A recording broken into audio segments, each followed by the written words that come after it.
So today's warranty claims, because there always seems to be some. When I say warranty claims, doesn't necessarily mean they are actually genuine warranty claims. I guess we should class it as phone calls from people that are having problems with cars they bought from me. So we've got a Kia Soul EV that I sold a while ago. Now everybody's going to be ready to jump in the comments and say EV this, EV that, EV the other, shouldn't sell EV, blah, blah, blah. Well, this actually relates to something that could happen to any vehicle. An airbag module started playing up and left the customer with an airbag warning flashing on all the time.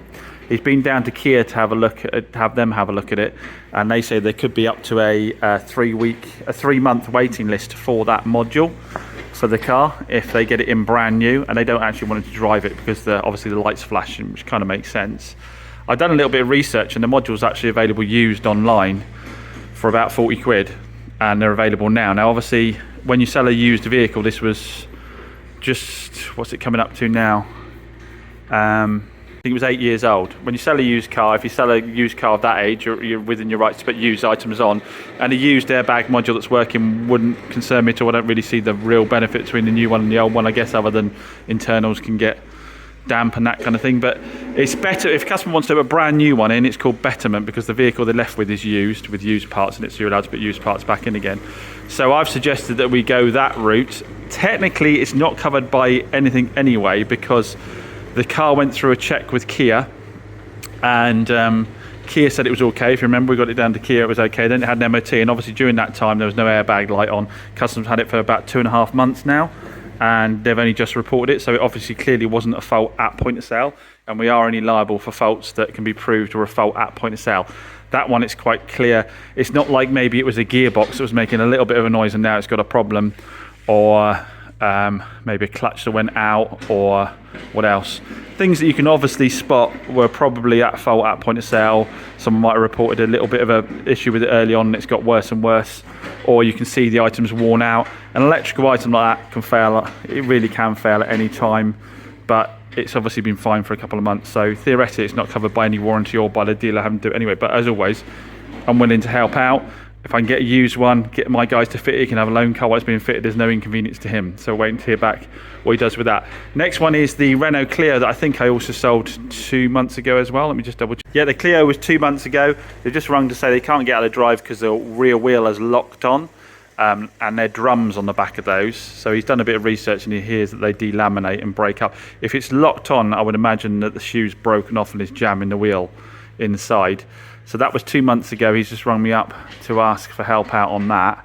I said at the end of the day we need to find out what's wrong with it. He asked me to recover it. As I said, I don't operate recovery service. It's not something I operate. It's something if the fault is covered by the warranty, and it is deemed as faulty, then obviously any costs in terms of recovering the vehicle would be covered. But if it turns out that it isn't a warranty item, then I wouldn't be doing recovery. But for starters, I don't have a recovery truck, do I? I do get everybody to sign a form to say I don't operate a recovery service, and to make sure you got your own recovery service. And wasn't fault at point of sale. He's been driving for 2 months, passed MOT, had a brand new MOT on it, brakes passed a braking test. He's been driving it around for a couple of months. Theoretically, probably isn't a valid claim. It would be quite easy to, like say, prove that it wasn't at fault at point of sale. But at the end of the day, I think we need to get the drum apart and find out what the score is with it, what's actually gone wrong inside the wheel there. But I need to get a quote. I can't just authorise the work. I need to make sure the garage quotes the work is quoting the correct thing, that it is covered by the warranty, that their fees are reasonable, and they're not trying to say like charge me for both sides, for example. So we'll see what happens with that one. Again, I mean, I'm sure everybody in the comments is going to have their different thoughts on it, but we've got a 2014 car and a 2016 car. They've been out for one for 2 months, one for 2.5 months. Items have failed on them because they're nearly 10-year-old cars and people have started using them every day. Are they classed as warranty? Well, obviously the goods were fit for purpose when they left. They weren't at fault when they left. It's you know, you're running a 10-year-old car. It's part and parcel, isn't it? I'm afraid. I do think we need some clarification on what is maintaining a vehicle after purchase and what is a vehicle going faulty after purchase. I think there's two different things. There's certain things, as we've said, when you buy a car of that age, are just normal day-to-day maintenance from driving it. Things wear out naturally and they're expected to wear out. There's other stuff that you wouldn't expect to fail, that would, you know, that unexpected breakages that's a different matter, isn't it? But I'm sure everybody will have their thoughts in the comments down below. So you can see it's starting to look very nice out here. Just got a second load of chippings coming in. We've got to wait a week really for the concrete to go off, but I can move all the cars on there beforehand. I have just been out, picked up another motor. Now, I think a few of you would be right in thinking at this point, James, you seem to be buying an awful lot more cars than I see going out the door, which you'd be right about. I'm getting offered cars left, right and centre, and if they're at the right price, I carry on buying them. So we have a bottleneck at the moment, which is the prep side of things, without a shadow of doubt. I need a valeter. I could get these cleaned up and up for sale valeted, even though they need some paint doing on a couple of them. Some of them aren't so obvious. I mean, like on this one we've got come in here, this Hyundai i30, which we do love an i30, 2015. There's a corner with a bumper to do there. Davey hasn't come today, he was due yesterday, and I would have had him do this, and the Dacia I had in, but unfortunately he bailed on me.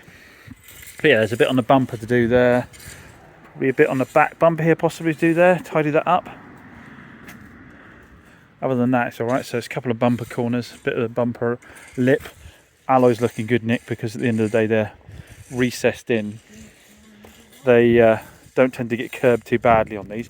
This is the 1.7 CRD, which is one of my fave engines. Really, the only thing to look out for these is obviously you've got rattling timing chains on startup, which can be true of any chain-driven car. But low and high biting points is on the clutch is the other thing to be looking out for. This one drives lovely. Clutch is nice, gearbox is nice, engine pulls strong like these 1.7s do. It's good spec. We've got cruise control. Is that heated steering wheel? Or is that the different settings for the steering? I forget. Cruise control, Bluetooth, auxiliary USB input, aircon, all-round lecky windows. Yeah, nice. Now we have got a bundle load of history in the glove box here. It has done 100 and I say it like it's a bad thing. It's done 107,000 miles. I know consumers worry about that, but 2015.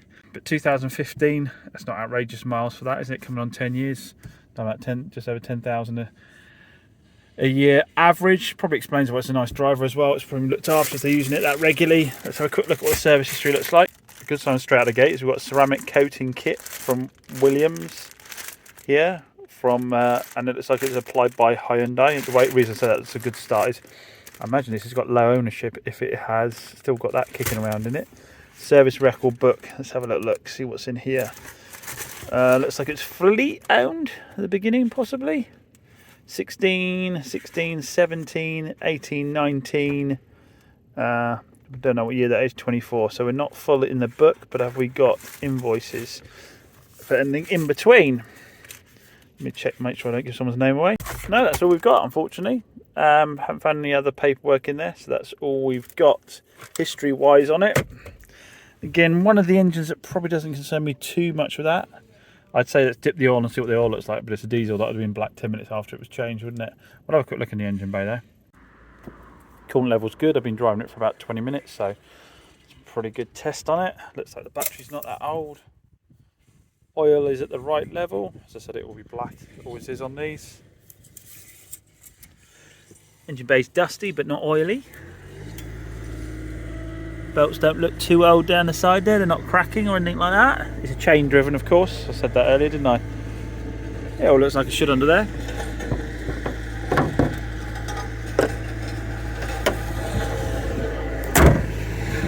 Retail value about $4,000, so not that expensive a car, something like 4,195, 4,295, something like that. So I can't remember how long the MOT is. I think I'll check that out. We'll get a bit of paint done on it, give it a buff, get an MOT on it, do an oil and filters change, and then again, just the kind of price range I like. I mean, that's a good car for that kind of money, isn't it? If you're needing something you can get everybody in, good fuel economy, nice amount of equipment, quite a good looking thing too as well. So yeah, quite pleased with that bike. I say mainly because it just drives so nicely, so I know it's just a bit of cosmetics potentially. Famous last words.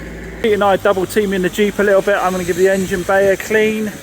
He's hoovering it out. He's washed the outside off for me. Unfortunately, the road traffic film remover actually took off that black coloration I put on the bumpers, so that was a waste of time, wasn't it? So I'll have to repaint those with something different now, but never mind, shouldn't take too long. I think I'm going to use the textured bumper paint I've got, which I think is going to look quite good against this bodywork.